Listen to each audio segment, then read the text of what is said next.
Malaysia calling visa কি আবার চালু হচ্ছে নাকি নতুন কোনো নিয়ম আসছে? অনেকেই বলছে প্রসেস হচ্ছে, আবার অনেকেই বলছে বন্ধ আছে।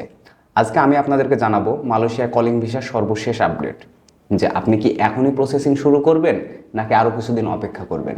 আমি শয়ন আহমেদ, ভিসা লিঙ্কের পক্ষ থেকে নতুন ভিডিও নিয়ে আবারও আপনাদের মাঝে। চলুন শুরু করা যাক। বর্তমানে সবচেয়ে বেশি কর্মী যাচ্ছে সৌদি আরবে। বর্তমানে সৌদি আরবের শ্রমবাজারে অনেক সংকট দেখা দিচ্ছে বা অনেক কিছুই সমস্যা আসছে, যেটা বাংলাদেশি কর্মীদের জন্য অনেক সমস্যার ক্ষেত্র হিসাবে তৈরি হচ্ছে। কিন্তু আপনি যদি আবার সঠিক এজেন্সির মাধ্যমে বা সঠিক ব্যক্তির মাধ্যমে যদি আবার আপনি সৌদি আরব যান, সেক্ষেত্রে আপনি ভালো ইনকাম করতে পারেন বা ভালো থাকতে পারেন। তবে মালয়েশিয়ার ক্ষেত্রে এই বিষয়টা কিন্তু খুব কম ঘটে। মালয়েশিয়ায় কলিং ভিসায় গিয়ে খারাপ আছে বা মালয়েশিয়ায় কলিং ভিসায় গিয়ে অস্বস্তির ভিতরে পড়েছে এমন খুব কম।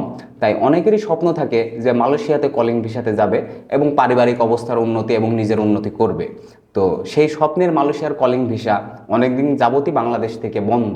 বাংলাদেশের শ্রমবাজার থেকে অনেকদিন যাবতই মালয়েশিয়াতে কোনো কলিং ভিসায় লোক যাচ্ছে না। অনেকেই আশা করে বসে আছেন আপনারা যে কবে মালয়েশিয়ার কলিং ভিসা খুলবে এবং কবে আপনি মালয়েশিয়াতে যাবেন। আপনারা যারা আশা করে বসে আছেন তাদের জন্য আমি আজকে আশার বাণী নিয়ে এসেছি। আপনি জানেন যে বাংলাদেশে বর্তমানে নতুন সরকার এসেছে। নতুন সরকার আসার সাথে সাথে মালয়েশিয়ার সরকার নতুন সরকারকে অভিনন্দন জানিয়েছে এবং মালয়েশিয়া সফরের জন্য আমন্ত্রণ জানিয়েছে। এবং আপনি ভালো মতোই জানেন যে কোনো সরকার যদি অন্য কোনো দেশে আমন্ত্রণ পায় সফরের জন্য এবং সফরে যায়, গেলে সেখানে তাদের বিভিন্ন দ্বিপাক্ষিক চুক্তি স্বাক্ষর হয় এবং যে সমস্যাগুলো থাকে পূর্ববর্তী বিভিন্ন কারণের জন্য যে সমস্যাগুলো তৈরি হয়, সেই সমস্যাগুলোর সমাধান হয়। তো আমরাও আশা করতে পারি যে নতুন সরকার যদি সফরে যায়, মালয়েশিয়া সফরে যায়, এবং সেখানে অবশ্যই মালয়েশিয়ার কলিং ভিসা নিয়ে আলোচনা হবে এবং এই যে একটি অন্তরায়, পথে যে বাধা তৈরি হয়ে আছে মালয়েশিয়ার কলিং ভিসার, এই বাধাটা যে কারণেই হোক না কেন এই কারণটা দূর হবে এবং বাংলাদেশি শ্রমিকদের জন্য এই শ্রমবাজারটা আবার খুলে যাবে। শুধু যে সরকারকে আমন্ত্রণ জানিয়ে এ পর্যন্তই যে শেষ হয়ে গেছে বা এই জন্য আপনাদেরকে যে আমি আপডেট দিচ্ছি যে মালয়েশিয়া কলিং ভিসা খুলতে পারে, বিষয়টা কিন্তু এরকম না।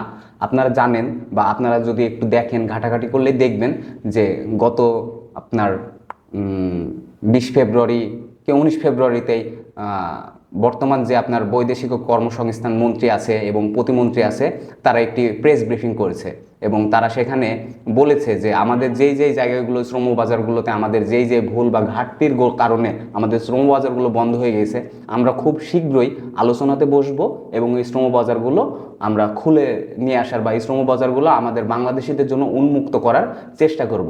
এ থেকে আমরা আশার বাণী পেতে পারি যে মালয়েশিয়ার শ্রমবাজার খুব শীঘ্রই বাংলাদেশিদের জন্য খুলে যাচ্ছে এবং ধারণা করা যায় যে মালয়েশিয়ার কলিং ভিসা এই বছরের মাঝামাঝি থেকেই মালয়েশিয়ার কলিং ভিসার জন্য লোক নেওয়া শুরু হবে এবং প্রসেসিং শুরু হবে। যে মন্ত্রী, বৈদেশিক ও কর্মসংস্থান যে মন্ত্রী ছিল, উনি মালয়েশিয়ার এফটিএফ বাণিজ্য নীতি নিয়ে কথা বলেছে সরাসরি প্রেস ব্রিফিংয়ে। তো মালয়েশিয়ার এফটিএফ বাণিজ্য নীতি নিয়ে যখন উনি কথা বলছেন, তাহলে ওনাদের মাথায় অবশ্যই আছে যে মালয়েশিয়ার শ্রমবাজারে কীভাবে মালয়েশিয়ার কলিং ভিসাতে বাংলাদেশিদেরকে পাঠানো যায়। তো আপনারা খুব বেশি আর টেনশন বা খুব বেশি আর আপনাদেরকে হতাশাগ্রস্ত হওয়া লাগবে না। আপনাদের জন্য আশা করি যে এই বছরের মাঝামাঝি থেকেই মালয়েশিয়ার কলিং ভিসা খুলে যাবে এবং আপনাদের স্বপ্নের মালয়েশিয়ায় যাওয়ার পথ খুলে যাচ্ছে। এই ছিল মালয়েশিয়ার সর্বশেষ আপডেট।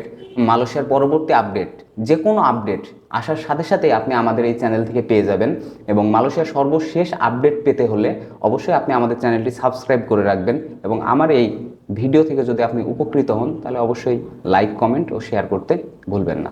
আসসালামু আলাইকুম। পরবর্তী কোনো ভিডিওতে আবার দেখা হবে।